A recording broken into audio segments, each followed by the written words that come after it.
بسم اللہ الرحمن الرحیم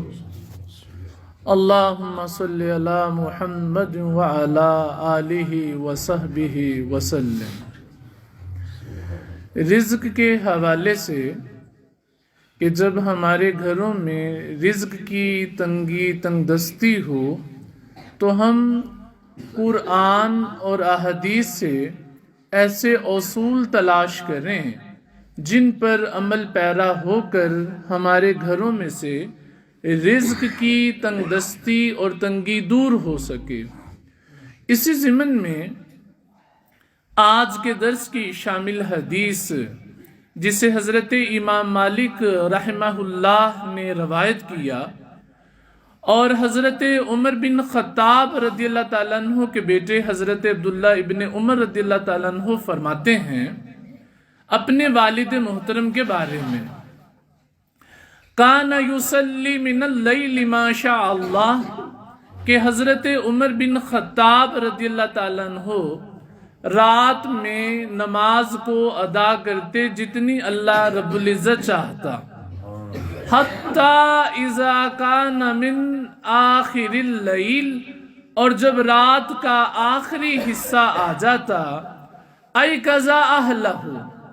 پھر وہ اپنے گھر والوں کو نماز کے لیے اٹھاتے، نماز کے لیے بیدار کرتے، یقول لہم الصلاۃ، اور ان سے فرماتے کہ نماز یعنی نماز ادا کرو، یتلو ہذہ الآیہ، اور اس کے بعد پھر قرآن پاک کی اس آیت کو تلاوت فرماتے، وَأَمُرْ أَهْلَكَ بِالصَّلَاةِ، اے نبی پاک علیہ السلام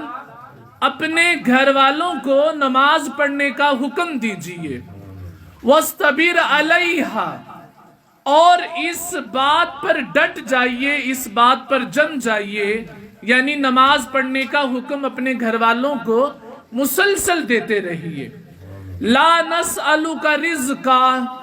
ہم آپ سے رزق نہیں مانگتے، نحن نرزقک، بلکہ ہم آپ کو رزق عطا کرتے ہیں، والعاقبۃ للتقوی، اور آخرت تقوی والوں کے لیے ہے، تقوی کے لیے ہے۔ اس حدیث اور اس روایت سے ہمیں چند باتیں معلوم ہوئیں۔ ایک تو گھر کے سربراہ کو خود بھی نمازی ہونا چاہیے اور اپنے گھر والوں کو نماز پڑھنے کا حکم بھی دینا چاہیے۔ جب نبی پاک علیہ السلام پر یہ آیہ مبارکہ نازل ہوئی تو آپ علیہ السلام مسلسل 8 مہینے اپنی بیٹی حضرت سیدہ فاطمہ رضی اللہ تعالیٰ عنہا کے دروازے پر جا کر اللہ کے اس حکم کی تعمیل میں انہیں نماز کا حکم دیتے رہے۔ حالانکہ آپ علیہ السلام کی بیٹی رات کو جاگنے والی اور نماز کی پابند ہیں، لیکن اللہ نے قرآن میں حکم نازل فرما دیا کہ اپنے گھر والوں کو نماز پڑھنے کا حکم دیجئے۔ علماء اس آیت کے ضمن میں لکھتے ہیں کہ جو بندے کے پاس رزق کی تنگی ہو، رزق کی تنگ دستی ہو اور وہ رزق میں زیادتی چاہتا ہو، وہ اپنے گھر میں رزق میں فراوانی چاہتا ہو، اسے نماز پڑھنے کا حکم دینا شروع کر دینا چاہیے۔ جب گھر کا سربراہ اپنے گھر والوں کو نماز پڑھنے کا حکم دے گا، اس حکم کی وجہ سے اس کے گھر میں سے رزق کی تنگ دستی دور ہو جائے گی۔ یعنی اگر ہم اپنے گھروں میں سے رزق کی تنگ دستی تنگی کو دور کرنا چاہتے ہیں، اس کا ایک راز، ایک طریقہ یہ ہے کہ گھر والوں کو، اپنی بیوی کو، اپنی بیٹیوں کو اور اپنے بیٹوں کو نماز پڑھنے کا حکم دیجیے۔ جب ہم گھر میں اللہ کا حکم نافذ کریں گے تو ہمارا حکم بھی گھر میں مانا جائے گا۔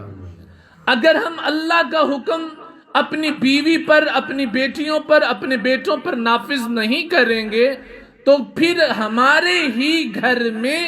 ہماری ہی نافرمانی کی جائے گی، ہمارا بھی حکم نہیں مانا جائے گا۔ اور سب سے ضروری اور آخری اور قیمتی بات کہ رزق کی تنگ دستی اور رزق کی تنگی کو دور کرنے کا ایک سنہرا اصول یہ ہے، علماء فرماتے ہیں کہ جو گھر میں سے رزق کی تنگ دستی کو دور کرنا چاہے، بس وہ یہ کام کرے کہ وہ اپنے گھر والوں کو نماز پڑھنے کا حکم دینا شروع کر دے اور اس بات پر ڈٹا رہے، اللہ تعالیٰ اس کے گھر میں سے غربت کو دور کر دے گا۔ اللہ رب العزت ہمیں حضور علیہ السلام کی سنتیں، آداب، احکامات سیکھنے، سکھانے اور ان پر عمل پیرا ہونے کی توفیق عطا فرمائے۔ وَمَا عَلَيْنَا إِلَّا الْبَلَاغُ الْمُبِينُ۔